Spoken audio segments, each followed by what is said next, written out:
if you look at what is happening here, we have line DC. Look at line DC. It's line DC. Right? And then line DC, it's a straight line.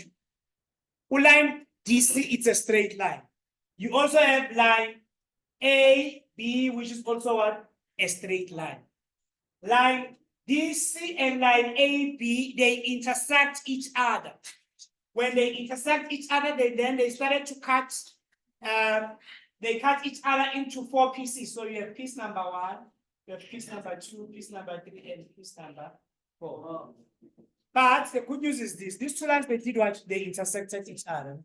When they intersect each other, though, they can form vertically opposite angles. They can have what we call an X shape. If you look at this here, we're going to create an X shape. Here, there is this one and this one. These two lines here, they give us what? An X. So what happens if you have an X shape? You can safely say something like this.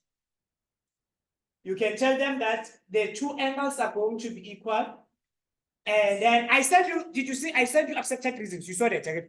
We're not going to accept any reason just because we know you feel like writing it. We have accepted reasons that we are using. So I'm going to paste those accepted reasons. So we have this one and this one. They're equal.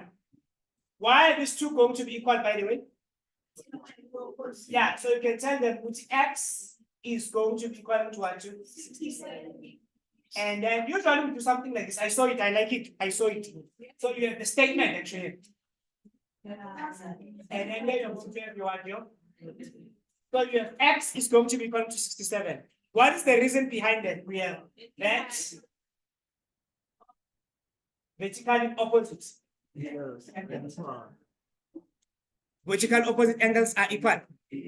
Let's go and check the accepted reason there.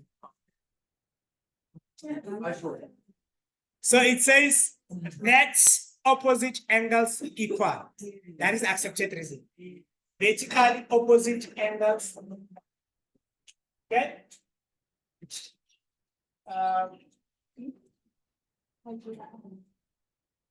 Let's go to our vertical opposite angles. Equal. Now we still want to get 1. So we can come and update our diagram and say here we have 67. What is missing? 1. You can get Y. How do you get Y?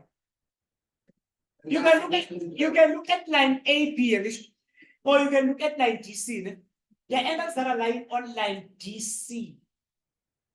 These two angles that are lying on DC. If you don't want to do it that way, you can say, Amara, there are angles that are lying on AB. The angles that are lying on AB. Can you see these two? These two, they are lying on what? On AB. So which one should we use? Line DC or line AB? Let's use DC. So according to DC, we're going to tell them which we have 67 plus Y. They're going to give us 108. Yes. What is the reason behind that? It's angles on a straight line. This is accepted. It's angles on a straight line. Now, if you do this, you're going to have Y, which is going to be 180 minus 67. 180. Yeah, and then they'll give you 1, 2, 1, 2. 2. Yeah, 1, 2. So you give yourself 4 marks. Now you come to activity number 2 here. Yeah.